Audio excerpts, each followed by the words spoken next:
ఆకాశవాణి హైదరాబాద్ ప్రజాప్రసార సేవలో 75వ వసంతంలోకి అడుగుపెట్టిన సందర్భాన్ని పురస్కరించుకొని వజ్రోత్సవ వాణి ప్రత్యేక ధారావాహిక ఈనాటి కార్యక్రమంలో ప్రముఖ పారిశ్రామికవేత్త, శాస్త్రవేత్త, శాంతా బయోటెక్నిక్స్ వ్యవస్థాపక chairman, managing director doctor KI Varaprasad Reddy గారితో డాక్టర్ వివి రామారావు గారి సంభాషణ.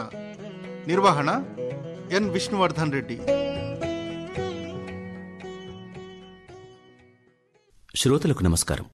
ఆకాశవాణి హైదరాబాద్ కేంద్రానికి సుదీర్ఘ చరిత్రే ఉన్నది. తొలుత 1933లో ప్రైవేట్ రేడియో కేంద్రం ద్వారా హైదరాబాద్ నుండి ప్రసారాలు ప్రారంభమైతే 1935లో నిజాం ప్రభువు తన అధీనంలోకి తీసుకుని డెక్కన్ రేడియో అని పేరు పెట్టాడు. హైదరాబాద్ సంస్థానం 1948లో భారతదేశంలో విలీనమైన తరువాత డెక్కన్ రేడియో కేంద్రం 1950 ఏప్రిల్ 1వ తేదీన ఆల్ ఇండియా రేడియో హైదరాబాద్ కేంద్రంగా మారింది. అంటే హైదరాబాద్ కేంద్రానికి సంబంధించినంత వరకు ఈ 2024 వజ్రోత్సవ సంవత్సరం. ఒక్కసారి గతంలోకి తొంగి చూస్తే ఆకాశవాణి హైదరాబాద్ అభ్యున్నతికి కృషి చేసిన ప్రసార ప్రముఖులు ఎందరో మన స్మృతి పథంలోకి వస్తారు. సామాజిక మాధ్యమం లేని ఆ రోజుల్లో, అంటే 1950 నుండి 1990 వరకు దాదాపు రేడియో ఆబాల గోపాలానికి ఆత్మబంధువైందన్న మాట అక్షర సత్యం. ఈ నేపథ్యంలో విభిన్న రంగాలలో తమ జీవన ప్రస్థానాన్ని సాగిస్తూ ఆకాశవాణితో అనుబంధాన్ని కలిగిన ప్రముఖులతో సంభాషించి వారి అనుభవాలు, అనుభూతులు, వైయక్తిక జీవన చిత్రాన్ని ఆవిష్కరించే దిశలో ఈరోజు ప్రముఖ పారిశ్రామికవేత్త, శాస్త్రవేత్త, శాంతా బయోటెక్నిక్స్ వ్యవస్థాపక chairman, managing director Varaprasad Reddy గారు ఆకాశవాణి స్టూడియోస్లో ఉన్నారు. వరప్రసాద్ రెడ్డి గారు అనగానే హెపటైటిస్ బి టీకా ఒక పర్యాయ పదంగా అందరి హృదయాల్లో తళుక్కుమని మెరుస్తుంది. అగ్రరాజ్యాల సవాళ్లను ఎంతో ఆత్మవిశ్వాసంతో స్వీకరించి దేశాభిమానంతో, స్వదేశీ సాంకేతిక పరిజ్ఞానంతో ఈ వ్యాక్సిన్ తయారు చేసి సామాన్యులకు అందుబాటులో ఉండే విధంగా కృషి చేసి మానవత్వానికే నిలువెత్త సంతకంగా నిలుచున్నారు అన్నది ప్రశంస కాదు, అశేష ప్రజలు అనుదినం అనుకునే అక్షర సత్యం. అంతేకాదు, సినీ రంగానికి చెందిన బాపురమణులు, కె విశ్వనాథ్ గారు, ఎస్పి బాలుగారు వంటి ప్రముఖ కళాకారుల మదిలో వీరు స్థానం పొందారు. అంతేకాదు, ఎన్నో పుస్తకాల ప్రచురణకు, మ్యూజిక్ ఆల్బమ్లకు ఆర్థికంగా, హార్దికంగా తోడ్పడిన కళారాధకులు, కళాపోషకులు. వీరి జీవన చిత్రం కూడా రకరకాల వర్ణశోభితం. పుట్టిందేమో మట్టిని ప్రేమించే రైతు కుటుంబంలో, పెరిగిందేమో కమ్యూనిస్టు భావజాలంతో, చదివిందేమో ఇంజనీరింగ్, చేసే వ్యాపారం ఇంజనీరింగ్కి సంబంధం లేని బయోటెక్నాలజీ. ఇలా విభిన్న పార్శ్వాలున్నటువంటి వరప్రసాద్ రెడ్డి గారితో సంభాషించి వీరి జీవన ప్రస్థానంలోని మలుపులు, మజిలీలు, ముఖ్యంగా రేడియోతో అనుబంధాన్ని తెలుసుకుందాం. నమస్కారం సార్, మీకు ఆకాశవాణి పక్షాన సాదర స్వాగతం. నమస్కారం అండి. ఒక్కసారి మీ బాల్యంలోకి తొంగి చూస్తే రేడియోతో మీకున్న బంధాన్ని, అనుబంధాన్ని, మీ నేపథ్యాన్ని శ్రోతలకు వివరించండి సార్. ప్రస్తుతం నా వయస్సు 75 సంవత్సరాలు దాటింది. 76లో ప్రయాణిస్తున్నాను. నాకు రేడియో అంటూ తెలిసింది నా 9వ ఏట, అంటే 1957. అది బాగా ఎందుకు గుర్తుందంటే, ఫస్ట్ ఫామ్ చేరాను. ఆ రోజుల్లో 6వ క్లాస్ అనేవాళ్ళు కాదు, first form, second form, third form అలా ఉండేది. 57లో నేను హై స్కూల్కి వెళ్ళడం, అది ఫస్ట్ ఫామ్లో చేరడం, అన్నిటికన్నా ముఖ్యంగా మా ఇంట్లో, అంటే నేను పెరిగిన మేనమామ ఇంట్లో రేడియో కొనడం జరిగింది. నాకు ఆ రేడియో ఇప్పటికీ బాగా గుర్తు. వాల్వ్ బేస్డ్ రేడియో అది, ఇప్పుడున్న ట్రాన్సిస్టర్స్ కాదు. ఆన్ చేసిన తర్వాత దాంట్లో ఒక క్యాట్ అయి ఉండేది. అది ఓపెన్ కావడానికి వేడెక్కి అదొక స్థితికి వచ్చిన తర్వాతనే దాని నుంచి శబ్దం కానీ అన్ని ప్రసారాలు ప్రారంభమయ్యాయి సార్. అలాంటి రేడియో మా ఇంట్లో కొనిపెట్టినప్పుడు దానికి అంటుకుపోయి అది ఒక వింత వస్తువుగా అనిపించేది. దాంట్లోంచి మనుషులు మాట్లాడుతున్నారు, పాటలు వస్తున్నాయి, చర్చాగోష్ఠులున్నాయి, అనేక రకాల వ్యవహారాల గురించి, విషయాల గురించి చర్చలు, ఉపన్యాసాలు, గోష్ఠులు, ప్రసంగాలు ఎన్నో, ఒకటి కాదు అన్ని వినేవాడిని. నా పరిచయం రేడియోతో 1957. అయితే మా మేనమామ చాలా డిసిప్లినరీన్. ఆయన కేవలం వార్తలు మాత్రం వినిచ్చేవారు. ఆదివారాల పూట మాత్రం కార్యక్రమం తప్పనిసరిగా వినేవాడిని. సాయంకాలం గ్రామస్తుల కార్యక్రమం వినేవాడిని. సంగీతం నేర్చుకునే ఒక ఉదయం కార్యక్రమం ఉంటుంది ఒకటి, ఆ సంగీతం నేర్పించేవారు. ఆయన మంచాళ జగన్నాథరావు గారు. అవును సార్. వాళ్ళు నేర్పిస్తుంటే ఒక స్టూడెంట్ విని ఆయన పలికినట్టే పలికేది. దాంతోపాటు నేను కూడా పలికేవాడిని. ఆ రకమైన అనుబంధం రేడియోతో నాకు అంటే ఏర్పడింది. రేడియో మీకు సంగీత గురువు. నాకు సంగీతానికి బీజం వేసింది రేడియో. ముఖ్యంగా ఒక మంచి సాహిత్య అభిలాష కూడా కలిగింది రేడియోనే. రేడియోలో ఆ రోజుల్లో దేవులపల్లి కృష్ణశాస్త్రి గారు, దాశరథి గారు, సారి నరసింహారావు గారు నాటకాలైనా కూడా ఆయన కొన్ని పద్యాలు ఇవి చదివేవారు. అవన్నీ విని సాహిత్యం మీద కూడా చాలా ఇంట్రెస్ట్ కలిగింది రేడియో ద్వారానే. ఆనాటికి ఇన్ని రవీంద్ర భారతులు, ఇన్ని సభలు, సమావేశాలు లేవు. అందరికీ ఏకైక సోర్స్ ఆఫ్ ఇన్ఫర్మేషన్ ఏంటంటే కేవలం రేడియోలోనే. ఇంతెందుకు సినిమాలు కూడా అప్పుడప్పుడు ఆదివారం నాడు సంక్షిప్త శబ్ద చిత్రం అని వచ్చేది. అవును సార్. 3 గంటల సినిమాని 1 గంటకి అద్భుతంగా ఎడిట్ చేసి, ఆ సినిమా ఎడిటర్ ఎలాంటి వాడో నాకు తెలియదు కానీ ఆకాశవాణి ఎడిటర్ ఎంత గొప్పగానో, కథ ఏవి లోటుపాటు లేకుండా మొత్తం సమగ్రంగా మనకు ఆ సినిమా అవగాహన అయ్యేటట్టుగా ఎంత నైపుణ్యంగా ఎడిట్ చేసి 1 గంటలో శబ్ద చిత్రాన్ని మనకు సమర్పించేవాళ్ళు. అనేక నాటికలు, అనేక చర్చాగోష్ఠులు, ఆ పాత్రలు వాళ్ళందరూ నాకు ఇవాళకి గుర్తు. నాకు చిన్నక్క, ఏకాంబరం, బాలయ్య వాళ్ళ కార్యక్రమాలు గుర్తు. ఎన్నో ఒకటి కాదు, నండూరి విఠల్ గారు, శారదా శ్రీనివాసన్ గారు వాళ్ళ నాటికలు గుర్తు. పిల్లల కార్యక్రమం జ్ఞాపతి రాఘవరావు గారు, కామేశ్వరి గారు, ఆ ఇద్దరు వాళ్ళు ఎంత మంచి కార్యక్రమాలు చేసేవారు పిల్లలకు. ఆకాశవాణి అనగానే ఏ సమాజంలో ఉన్నటువంటి అన్ని వర్గాల వారికి, అటు వ్యవసాయదారులకి, కర్షకులకి, కార్మికులకి, విద్యార్థులకు, పారిశ్రామికవేత్తలకు, రాజకీయ నాయకులకు అందరికీ అదే వేదిక. ఆ రోజుల్లో ఆకాశవాణిలో వెళ్లి పాల్గొవాలి అనే కోరిక కలిగిందా సార్ మీ చిన్నతనంలో? ఉండేది, నాకు అవకాశం లేకపోయింది. అప్పుడు మద్రాసులో జ్ఞాపతి రాఘవరావు గారు వాళ్ళు పిల్లల కార్యక్రమం చేసేటప్పుడు కొంతమంది పిల్లల్ని ఎన్నిక చేసేవారట. నేను కూడా కొంతకాలం 2 ఏళ్లు కేసరీస్లో చదువుతున్నప్పుడు ఆ సమయంలో నా క్లాసులో 10 మంది పిల్లలు సెలెక్ట్ చేసుకుని వెళ్ళారు. కానీ నేను సెలెక్ట్ కాలేకపోయాను, ఎందుకో తెలియదు, నన్ను తీసుకెళ్లేదు. లేకపోతే కార్యక్రమం ఆ రోజు చాలా భంగపడ్డాను, ఆ కార్యక్రమంలో నేను పాల్గొనలేకపోయాను. అంటే మీరు పుట్టింది మీ స్వగ్రామం ఎక్కడ సార్? మాది నెల్లూరు జిల్లా సార్. నెల్లూరుకి టౌన్కి 8 కిలోమీటర్ల దూరంలో పాపిరెడ్డిపాళెం. వ్యవసాయ కుటుంబం, ఒక సమిష్టి కుటుంబం, పెద్ద 3 అన్నదమ్ములు, 2 అప్పజెల్లెళ్ళు ఉన్నటువంటి కుటుంబం. అక్కడ పుట్టానే కానీ పెరిగింది మాత్రం మా మేనమావ దగ్గరే. ఆ జాయింట్ ఫ్యామిలీలో నాకు చదువు మీద ఏకీకృతం చేయలేనేమో, సరైనటువంటి డిసిప్లిన్ అమరదేమో అని చెప్పని మా అమ్మ శంకించి చాలా ధైర్యం చేసి ఆయన దగ్గరికి ఒక చొరవ తీసుకొని చదువు ముఖ్యం, డిసిప్లిన్ చాలా ముఖ్యం అని పంపించింది. సార్, మరి వ్యవసాయ కుటుంబంలో జన్మించిన మీరు వ్యవసాయ శాస్త్రం చదవకుండా ఇంజనీరింగ్ వైపుకు వెళ్లారు అంటే ఏదైనా ప్రబలమైన కారణం ఉందా సార్? నిజానికి నాకు ఏ చదువు ఇష్టం లేదు. ఒక దశలో నేను హాయిగా ప్రబంధాలు చదువుకొని స్థిరపడిపోదాం అనుకున్నా. తెలుగు అంటే ఇష్టం, తెలుగు అంటే ప్రాణం. ఎందుకంటే నా 6వ క్లాస్ అదే ఫస్ట్ ఫామ్లోనే కంటే పాపయ్య గారిని తెలుగు మాస్టారు నిలువెత్తు దర్పణం తెలుగుతనానికి ఆయన పద్యం చదివితే అద్భుతంగా ఉండేది. ఆ తెలుగు పద్యం చదువుతున్నప్పుడు తెలుగు భాష ఇంత అందమైనదా, దీన్ని కదా మనం చదువుకోవాలి అనిపించేది. అప్పటి నుంచి తెలుగుతో నాకు మమేకం ఏర్పడి ఎప్పటికైనా నేను తెలుగు చదువుకోవాలి, తెలుగు పుస్తకాలు చదువుకోవాలి, తెలుగు ప్రబంధాలు చదువుకోవాలి, మన మహాభారత ఇతిహాసాలు, పురాణాలు చదువుకోవాలి సంకల్పం. నన్ను పెంచిన మేనమావ ఆయన దేశభక్తుడు, నిజాయితీ కమ్యూనిస్టు. ఈ దేశం పునర్నిర్మాణ స్థితిలో ఉంది, దీనికి ఇంజనీర్లు అవసరం అన్న భావన ఆయనకి. ఆయన పెద్దగా ఎక్కువ చదువుకోలేదు, ఆయన చదివింది కేవలం 8వ క్లాసే. ఆయనకు అర్థమైంది ఏమిటంటే దేశ పునర్నిర్మాణానికి అవసరమైన వాళ్ళు కేవలం ఇంజనీర్లనే అనుకున్నారు ఆయన. దేశం అంటే కేవలం ఇంజనీర్లే కాదు, విద్యావంతులు, అనేక రంగాల్లో కళాకారులు కూడా దేశ ఔన్నత్యానికి, దేశ సాంస్కృతిక సంపదకి వారసులుగా ఉండాలి. బట్ ఆయనకు అర్థమైంది ఏంటంటే కేవలం ఇంజనీర్లే అనుకున్నారు ఆయన. అందుకే నేను ఇంజనీరింగ్ చదవాల్సిన పట్టుబట్టారు. నాకు ఇష్టం లేకపోయినా ఆయన కోరిక మేరకు ఇంజనీరింగ్ చేశాను. ఏ బ్రాంచ్లోకి వెళ్ళారు మీరు? నేను ఎలక్ట్రానిక్స్ ఇంజనీరింగ్ చేశాను. అది 1967-70. ఇంజనీరింగ్లోకి వెళ్ళిన తర్వాత మీ సంగీత సాహిత్యాలు మరి మరుగుపడ్డాయా, లేకుంటే ఒక ధారగా మీతో పాటు వచ్చాయా? అంటే రేడియోతో సంబంధం తగ్గింది సార్. అప్పటికే ఈ వివిధ భారతి అనే కార్యక్రమాలు, కమర్షియల్ ప్రోగ్రామ్స్ రావడం మొదలెట్టాయి. ఎక్కువ FM వైపు రేడియో మళ్ళింది. అవును సార్. ఇంజనీరింగ్లో చాలా ఒత్తిడి ఉంటుంది, అనేక రకాల ప్రోగ్రామ్స్ ఉంటాయి, అసైన్మెంట్స్ ఉంటాయి, చాలా హోంవర్క్ ఉంటుంది. ఆ కారణంగా రేడియోతో మమేకం తగ్గింది, కానీ సంగీత సాహిత్యాలతో తగ్గలేదు.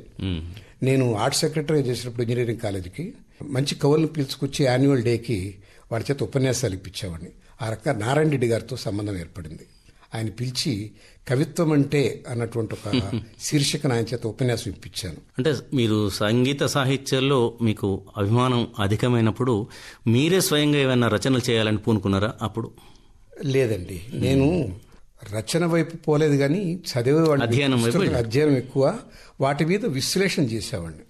నేను మా మ్యాగజైన్స్ కంతా ఎడిటర్గా ఉండి నచ్చినటువంటి ఒక అంశం చదివిన పుస్తకం గురించి దాన్ని పరామర్శ చేసేవాడిని. ఇప్పటికీ నేను సుమారుగా 300 పుస్తకాలకి ముందు మాట రాసి ఉంటాను. అవి చదవకుండా రాసినవి కావు. ఇంత అనుభవం మీద మీరు ఎందుకు రాయరు మీ బయోగ్రఫీ అన్నప్పుడు, బయోగ్రఫీగా రాయలేదు, నన్ను ప్రభావితం చేసిన ప్రముఖులు ఎవరో చెప్పమని ఒక ఆయన అడిగాడు. ఆయన సురేష్ అని మంచి జర్నలిస్ట్. ప్రముఖులు నన్ను ప్రభావితం చేయడం అంటే గాంధీ గారా, నెహ్రూ గారా, ఇవి రాయొచ్చు.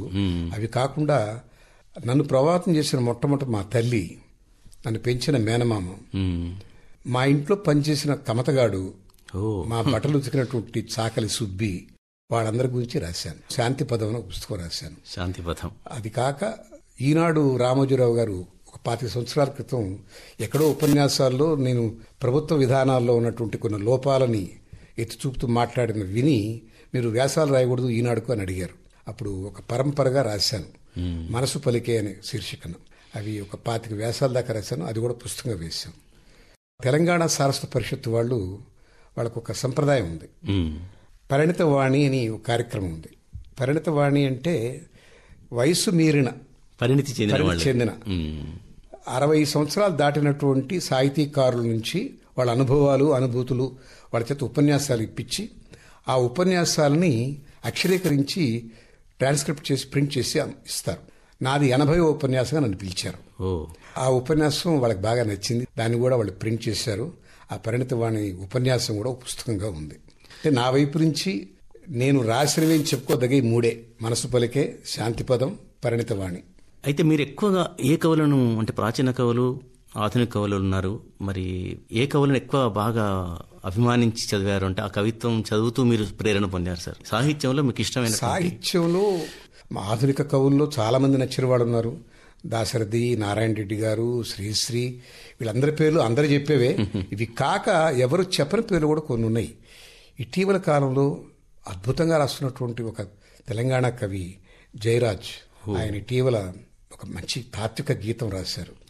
శిలా నీవే, శిల్పం నీవే, శిల్పి నీవే. ఆ తత్వగీతం వింటే మహాభారతంలో ఉన్నటువంటి భగవద్గీతని చాలా సరళమైన భాషలో అది మలిచి పాటగా 23 నిమిషాల పాటగా మళ్ళించాడు.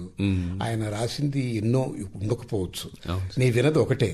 ఆ ఒక్కదానికే ఆధునిక కవుల్లో ఆయనకు ఒక పెద్దపీట వేసుకున్నాను నేను. అంత గొప్ప కవి. అలాంటి చాలా ఉన్నాయి. ఇవి కాక నేను ఇవన్నీ చదివాను. నారాయణ రెడ్డి గారిని చదివాను, దాశరథిని చదివాను, మన దాశరథి రంగాచారి గారి అనేక రచనలు చదివాను. నాకు ముఖ్యంగా బాగా హాస్యం ఇష్టం కాబట్టి నేను కొంతకాలం హాస్యం అనే పత్రిక. ముళ్ళపూడి వెంకటరమణ గారి రచనలు చాలా ఇష్టం. ఆయన కోతికొమ్మచ్చి పుస్తకాన్ని మేమే పబ్లిష్ చేశాం, నేను ఎంబీఎస్ ప్రసాద్ గారు కలిసి. సో నాకు ముళ్ళపూడి గారి రచనలు నాకు ఇష్టమే. తర్వాత శ్రీరమణ అద్భుతమైన రచన చేస్తారు. ఆయన 3 పుస్తకాలు నేను పబ్లిష్ చేశాను. మరి ఇంజనీరింగ్ పూర్తవగానే ఉద్యోగాలకు వెళ్ళారా, లేకుంటే? నేను ఇంజనీరింగ్ చేసిన తర్వాత ఉద్యోగానికే వెళ్ళాను అందరిలాగా. కానీ ఇంజనీరింగ్ తర్వాత అందరూ చేసే అమెరికా ప్రయాణం చేయలేదు సార్. నాకు మంచి మార్కులు వచ్చినా కూడా నేను జర్మనీకి వెళ్ళి ఒక స్పెషలైజ్డ్ కోర్స్ చేశాను. ఎలక్ట్రానిక్స్ స్పెషలైజ్డ్గా చేశాను. పోస్ట్ గ్రాడ్యుయేషన్ కూడా అదే చేశాను. తర్వాత అందరూ వెళ్ళినట్టే అమెరికాకు వెళ్ళి అందరూ ఉన్నట్టుగా అమెరికాలో ఉండిపోలేదు. 5 నెలల తర్వాత వచ్చేసాను. రావడం 71లో డిఫెన్స్ ఎలక్ట్రానిక్స్ రీసెర్చ్ ల్యాబ్ హైదరాబాద్కి వచ్చాను. నెల్లూరు నుంచి నా మకాం హైదరాబాద్ మారిపోయింది. అప్పటి నుంచి 71 నుంచి హైదరాబాద్ వదలలేదు. మరి ఉద్యోగం కంటిన్యూ చేయలేదు? నాది ప్రస్థానం అక్కడ కేవలం 77 సెప్టెంబర్ వరకు జరిగింది. అక్కడి నుంచి నేను మళ్ళీ ఇటువైపు వచ్చాను. స్టేట్ గవర్నమెంట్ ఆర్గనైజేషన్, అది ఇండస్ట్రియల్ డెవలప్మెంట్ కార్పొరేషన్. అక్కడ ఒక 7 ఏళ్లు ఉన్నాను, 85 వరకు. ఆంధ్రప్రదేశ్ ప్రభుత్వం, ఆంధ్రప్రదేశ్ ప్రభుత్వ సంస్థ. అక్కడ కొంతకాలం పనిచేసి 85లో దానికి స్వస్తి పలికాను. అప్పుడు మళ్ళీ వ్యవసాయానికి వెళ్ళిపోవాలనుకున్నాను. అప్పుడు ఒక పారిశ్రామికవేత్త నన్ను మళ్ళీ ఎంటర్ప్రినర్గా మార్చాడు. అప్పుడు 85లో నేను తొలిసారిగా ఉద్యోగాలు పర్వం అయిపోయి ఒక ఔత్సాహిక పారిశ్రామికవేత్తగా అడుగుపెట్టిన సందర్భం 85 మే. సార్, మరి వ్యాపారం అంటే ఎంతో రిస్క్ అంటారు కదా, మరి మీరు ఏ విశ్వాసంతో ఎన్నుకున్నారు? నేను ఎన్నుకోలేదు, నేను లాగబడ్డాను. అక్కడ కూడా నేను అనుకున్న పద్ధతుల్లో నేను అనుకున్నటువంటి ప్రమాణాలతో చేయాలనుకున్నాను. అందుకే ఆయనతో విభేదించాల్సి వచ్చింది. అక్కడ కొనసాగలేదు. 91 కల్లా చాలా ఘోరమైనటువంటి విభజన జరిగిపోయింది. ఆ బిజినెస్ పేరెంట్ సార్ అప్పుడు మీరు ప్రారంభించారు? Hyderabad batteries limited. బ్యాటరీస్. ఆ తర్వాత మళ్ళీ నాకు ఏమీ వేరే ఇండస్ట్రీ పెట్టాలని ఏమీ లేదు. ఎందుకంటే సమాజ స్థితిగతులు నాకు అర్థమైపోయినాయి. ఇది కాంప్రమైజ్డ్ వరల్డ్. ఎక్కడ ఒక మాటకి ఒక పద్ధతికి అనుగుణంగా లేదు. నచ్చక వదిలేసి మళ్ళీ వ్యవసాయంకు దేనికి వెళ్ళిపోదాం అనుకున్నాను. కానీ అప్పుడు ఒక సైంటిస్ట్ కజిన్ అమెరికాలో ఉంటూ, నీవు దెబ్బతిన్నావు కదా మానసికంగా, నీ పార్ట్నర్షిప్ విడిపోయి మనస్తాపం లేకుండా ఉండడానికి ఇటు రా, స్థలం మార్పిడికి ఒక వారం నా దగ్గర గడిపో, నువ్వు హాయిగా ఉంటావని అమెరికా పిలిచారు. ఆయన సైంటిస్ట్, ఇక్కడ ఎన్ఐఎంలో పనిచేసి వెళ్ళిన వ్యక్తే. వారు అక్కడికి పిలిస్తే వెళ్ళి అనుకోకుండా ఆయనతో పాటుగా జెనీవాలో ప్రపంచ ఆరోగ్య సంస్థ నిర్వహిస్తున్న సదస్సులో ఆయన ఒక పేపర్ ప్రజెంట్ చేస్తుంటే ఆయన తోకపట్టుకుని వెళ్ళిపోయారు.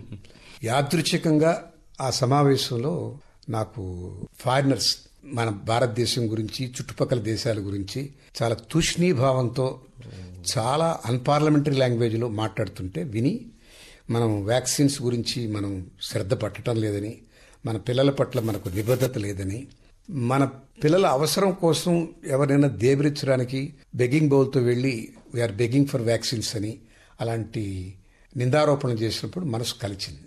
అడిగాను మా కజిన్, ఎందుకెలా మాట్లాడతారు వీళ్ళు మన దేశాన్ని, నీ బాధ లేదా అంటే, వీ డిజర్వ్ ఇట్ అన్నాడు ఆయన. అదేమయ్యా అంటే, నేను సైంటిస్ట్ని, మనకు సైన్స్ కన్నా పాలిటిక్స్ ఎక్కువ, సైన్స్ చేయనివ్వరు, పారిపోయి వచ్చాను అన్నాడు. అయితే మనం చేయాలి కదా ఈ వ్యాక్సిన్, మన పిల్లలకి ఇచ్చుకోవాలి కదా. వాళ్ళు చెప్తున్నారు, ఆనాడు WHO సదస్సులో ప్రపంచంలో అత్యధిక జనాభాలో హెపటైటిస్ బి వ్యాధి సోకిన వాళ్ళు 2వ స్టేజ్లో మనం ఉన్నాం, మొదటి స్టేజ్లో చైనా. ఇది వీళ్ళు అరికట్టకపోతే, ఇమ్యూనిటీ షెడ్యూల్లో ఈ వ్యాక్సిన్ ఇవ్వకపోతే వీళ్ళకి మా సహకారాలు, మా సలహాలు ఏమి ఉండవు. త్వరత్ర 97 కల్లా ఇది వాడు ఇమ్యూనిటీ షెడ్యూల్లో పెట్టాలి.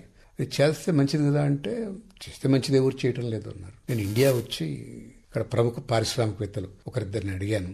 అది చేయడం కష్టం, అది బయోటెక్నాలజీ రూట్, అది బయోటెక్నాలజీ మన ఇండియాలో ఇంకా పుట్టలేదు అన్నారు. అది వాళ్ళ కాంప్రహెన్షన్. నా అభిప్రాయం వేరు. నాకు మొదటి నుంచి అందుకే మనము మన సాహిత్యం, మన వాంగ్మయం చదవాలి. మనం ఎంత గొప్పవాడో మన పూర్వ చరిత్ర తెలియాలి. మన మహర్షులు, దార్శనికులు ఎన్నో దర్శించి చెప్పారు.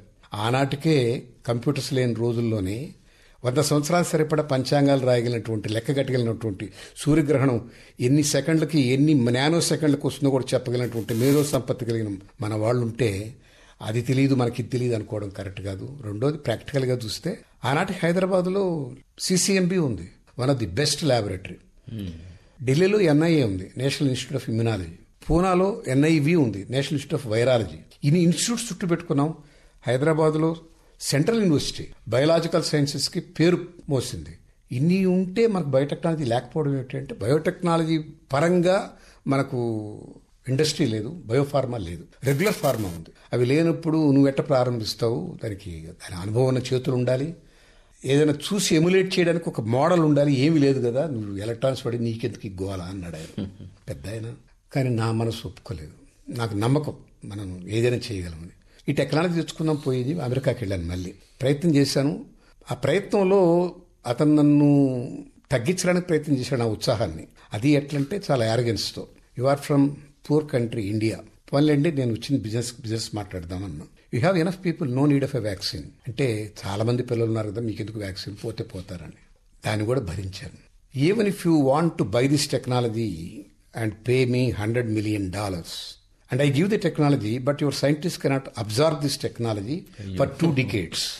2 దశాబ్దాలు మీకు ఇది వంట బట్టదరాదని చెప్పి అన్నప్పుడు నాకు ఒళ్ళు మండింది.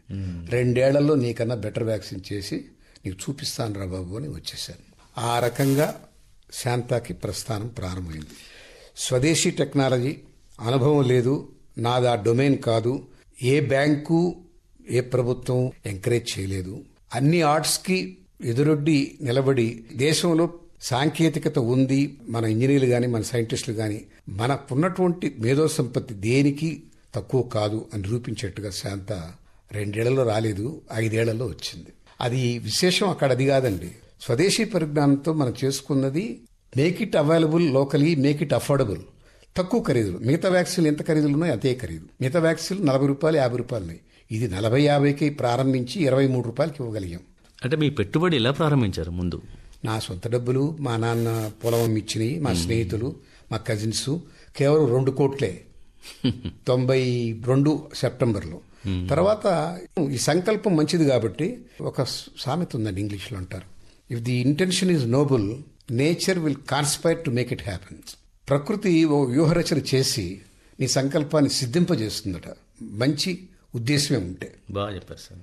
ఎవరో ఓమాన్ ఫారిన్ అఫైర్స్ మినిస్టర్ విని ఈ ప్రయత్నాన్ని ఆయన వచ్చి ఆయన సమాన భాగం 2 కోట్లు పెట్టి 15 కోట్లు లోన్ ఆయన పర్సనల్ పూచీకత్తు మీద మాకు ఏర్పాటు చేసి దీనికి నిధులు సమకూర్చాడు, 17 కోట్లు.